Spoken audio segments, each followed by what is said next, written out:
ಇವತ್ ಮಾಡೋ ಸಾಂಬಾರ್ ಸಿಂಪಲ್ ಅಲ್ಲ ಕಣ್ರಿ, ಫುಲ್ ಫ್ಲೇವರ್ ಬಾಂಬ್. ಈ ಮಂಗಳೂರು ಸೌತೆಕಾಯಿ ಸಾಂಬಾರ್ ಟ್ರೈ ಮಾಡಿದ್ರೆ ರಿಪೀಟ್ ಆಗ್ತಾ ಇರುತ್ತೆ. ಮಸಾಲೆ ಸೀಕ್ರೆಟ್ ಗೊತ್ತಾದ್ರೆ ನಿಮ್ ಸಾಂಬಾರ್ ನೆಕ್ಸ್ಟ್ ಲೆವೆಲ್ ಆಗುತ್ತೆ. ಬನ್ನಿ ಹಾಗಿದ್ರೆ ಮಂಗಳೂರು ಸೌತೆಕಾಯಿ ಹುಳಿನ ಹೇಗ್ ಮಾಡೋದು ಅಂತ ನೋಡೋಣ. ಮೊದಲು ಈ ಟೇಸ್ಟಿ ಸಾಂಬಾರ್ಗೆ ಬೇಕಾಗುವಂತಹ ಇಂಗ್ರೀಡಿಯೆಂಟ್ಸ್ ನ ಹೇಳ್ತೀನಿ ಬನ್ನಿ. ಮಂಗಳೂರು ಸೌತೆಕಾಯಿ 1 ಕಪ್ಪು, ಅಡುಗೆ ಎಣ್ಣೆ 8 ರಿಂದ 10 ಬ್ಯಾಡಿಗೆ ಮೆಣಸಿನಕಾಯಿ, ಸ್ವಲ್ಪ ಕರಿಬೇವು, ಅರ್ಧ ಟೀ ಸ್ಪೂನ್ ಕಾಳು ಮೆಣಸು, ಸ್ವಲ್ಪ ಬೆಲ್ಲ, 1/4 ಟೀ ಸ್ಪೂನ್ ಮೆಂತ್ಯ, 3 ಸ್ಪೂನ್ ಧನಿಯಾ ಬೀಜ, 1/2 ಸ್ಪೂನ್ ಸಾಸಿವೆ, ಸ್ವಲ್ಪ ಹುಣಸೆ ಹಣ್ಣು, 1 ಸ್ಪೂನ್ ಜೀರಿಗೆ, ಸ್ವಲ್ಪ ಕೊತ್ತಂಬರಿ ಸೊಪ್ಪು, ಸ್ವಲ್ಪ ಅರಿಶಿಣ, 1 ಸ್ಪೂನ್ ಉದ್ದಿನ ಬೇಳೆ, ಸ್ವಲ್ಪ ಇಂಗು, 1 ಸ್ಪೂನ್ ಕಡಲೆಬೇಳೆ, ಸ್ವಲ್ಪ ಕಾಯಿ, ಸ್ವಲ್ಪ ಕರಿಬೇವು, ಒಗ್ಗರಣೆಗೆ ಎಣ್ಣೆ.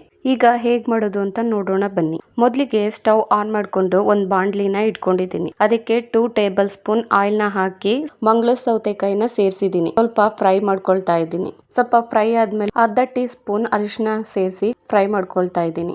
ಈಗ ಕಲ್ಲುಪ್ಪು ಸೇರಿಸೋದ್ರಿಂದ ಸೌತೆಕಾಯಿಗೆ ಉಪ್ಪಿನಂಶ ಚೆನ್ನಾಗಿ ಇರುತ್ತೆ. ಈಗ ಚೆನ್ನಾಗಿ ಫ್ರೈ ಮಾಡ್ಕೊಳ್ತಾ ಇದ್ದೀನಿ. ಈಗ ಸೌತೆಕಾಯಿ ಬೇಯಲಿಕ್ಕೆ ಸ್ವಲ್ಪ ನೀರ್ನ ಸೇರಿಸಿ ಚೆನ್ನಾಗಿ ಮಿಕ್ಸ್ ಮಾಡ್ಕೊಂಡು ಬೇಯಲಿಕ್ಕೆ ಬಿಟ್ಟಿದ್ದೀನಿ. ಈಗ ಮಸಾಲೆನ ರೆಡಿ ಮಾಡ್ಕೊಳ್ತಾ ಇದ್ದೀನಿ. ಒಂದು ಕಡಾಯಿನ ಬಿಸಿ ಮಾಡಿ ಸ್ವಲ್ಪ ಎಣ್ಣೆ, ಕಡಲೆಬೇಳೆ, ಉದ್ದಿನ ಬೇಳೆ, ಮೆಂತ್ಯನ ಸೇರಿಸಿ ಫ್ರೈ ಮಾಡ್ಕೊಂಡು ಸ್ವಲ್ಪ ಕಾಳುಮೆಣಸು, ಕರಿಬೇವನ್ನ ಸೇರಿಸಿ ಒಣಮೆಣಸಿನಕಾಯಿನ ಸೇರಿಸಿ ಫ್ರೈ ಮಾಡ್ಕೊಳ್ಳಿ. ಮಸಾಲೆನ ಹುರಿಯುವಾಗ ಲೋ ಫ್ಲೇಮ್ ಅಲ್ಲಿ ಇಟ್ಟು ಹುರಿದ್ರೆ ಫ್ಲೇವರ್ ಸೂಪರ್ ಆಗಿರುತ್ತೆ. ಈಗ ಧನಿಯಾ ಬೀಜನ ಸೇರಿಸಿದ್ದೀನಿ. ಸ್ವಲ್ಪ ಜೀರಿಗೆನ ಸೇರಿಸಿ ಫ್ರೈ ಮಾಡ್ಕೊಳ್ತಾ ಇದ್ದೀನಿ. ಸ್ವಲ್ಪ ತೆಂಗಿನಕಾಯಿನ ಸೇರಿಸಿದ್ದೀನಿ. ಹಸಿ ತೆಂಗಿನಕಾಯಿ ಇಲ್ಲ ಅಂದ್ರೂ ಪರವಾಗಿಲ್ಲ, ಕೊಬ್ಬರಿನ ಸೇರಿಸಬಹುದು. ಈಗ ಸೌತೆಕಾಯಲ್ಲಿ ಹಾಕಿರುವಂತಹ ನೀರಿನಂಶ ಕಮ್ಮಿ ಆಗಿದೆ. ಇದಕ್ಕೆ ಈಗ ಹುಣಸೆ ಹಣ್ಣಿನ ರಸವನ್ನ ಸೇರಿಸ್ತಾ ಇದ್ದೀನಿ. ಸ್ವಲ್ಪ ಈಗ ಬೆಲ್ಲನ ಸೇರಿಸ್ತಾ ಇದ್ದೀನಿ. ಸ್ವಲ್ಪ ಚೆನ್ನಾಗಿ ಮಿಕ್ಸ್ ಮಾಡ್ಕೊಂಡು ಬೇಯಲಿಕ್ಕೆ ಬಿಡಬೇಕು. ಸ್ವಲ್ಪ ಬೆಲ್ಲ ಹಾಕೋದ್ರಿಂದ ಹುಳಿಗೆ ಸಣ್ಣ ಸಿಹಿ ಟಚ್ ಬರುತ್ತೆ. ಟ್ರೈ ಮಾಡಿ ನೋಡಿ. ರುಬ್ಬಿರೋಂತಹ ಮಸಾಲೆನ ಸೇರಿಸ್ತಾ ಇದ್ದೀನಿ. ಸಾಂಬಾರ್ ಎಷ್ಟು ಬೇಕೋ ಅಷ್ಟು ನೀರಿನ ಅಳತೆನ ಹೆಚ್ಚು ಕಮ್ಮಿ ಮಾಡ್ಕೋಬಹುದು. ಈಗ ಚೆನ್ನಾಗಿ ಕುದಿಲಿಕ್ಕೆ ಸ್ಟಾರ್ಟ್ ಆಗಿದೆ.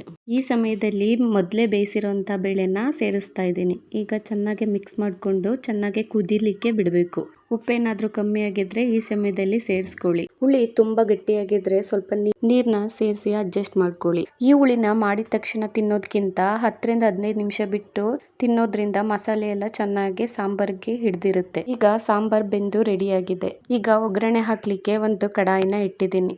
ಸ್ವಲ್ಪ ಎಣ್ಣೆನ ಸೇರಿಸಿ ಎಣ್ಣೆ ಬಿಸಿ ಆದ್ಮೇಲೆ ಜೀರಿಗೆ ಮತ್ತೆ ಸಾಸಿವೆನ ಸೇರಿಸ್ತಾ ಇದ್ದೀನಿ. 3 ಒಣಮೆಣಸಿನಕಾಯಿನ ಸೇರಿಸಿ ಕರಿಬೇವು ಸೊಪ್ಪನ್ನ ಸೇರಿಸಿ ಚೆನ್ನಾಗಿ ಫ್ರೈ ಮಾಡ್ಕೊಳ್ತಾ ಇದ್ದೀನಿ. ಕೊನೆಗೆ ಸ್ವಲ್ಪ ಇಂಗ್ನ ಸೇರಿಸಿ ಫ್ರೈ ಮಾಡ್ಕೊಂಡು ಹುಳಿಗೆ ಸೇರಿಸಿದ್ರೆ ರುಚಿ ಡಬಲ್ ಆಗುತ್ತೆ. ಒಂದ್ಸರಿ ಈ ಸ್ಟೈಲ್ ನಲ್ಲಿ ಮಾಡಿ ನೋಡಿ. ಕಡಿಮೆ ಇಂಗ್ರೀಡಿಯೆಂಟ್ಸ್ ಆದ್ರೆ ಸೂಪರ್ ಟೇಸ್ಟ್. ಈ ತರ ಒಮ್ಮೆ ಸಾಂಬಾರ್ ಸೌತೆಕಾಯಿ ಹುಳಿ ಮಾಡಿ ನೋಡಿ. ನಿಮ್ಮ ಮನೆಯಲ್ಲಿ ಫೇವ್ರೆಟ್ ಡಿಶ್ ಆಗೋದಂತೂ ಗ್ಯಾರಂಟಿ. ಬಿಸಿ ಅನ್ನ ಜೊತೆ 1 ಸ್ಪೂನ್ ತುಪ್ಪ ಸೇರಿಸಿ ತಿಂತಾ ಇದ್ರೆ ಸೂಪರ್ ಟೇಸ್ಟ್. ಈ ರೆಸಿಪಿ ನಿಮ್ಮ ಮನೆ ಮಂದಿಗೆ ಇಷ್ಟ ಆಯ್ತು ಅಂದ್ರೆ ನನ್ನ ವಿಡಿಯೋಗೆ ಒಂದು ಲೈಕ್ ಮಾಡಿ, ಶೇರ್ ಮಾಡಿ. ಇನ್ನಷ್ಟು ಸಿಂಪಲ್ ರೆಸಿಪಿಗಳಿಗಾಗಿ ನನ್ನ ಪೇಜ್ ನ ಫಾಲೋ ಮಾಡಿ. ಧನ್ಯವಾದಗಳು.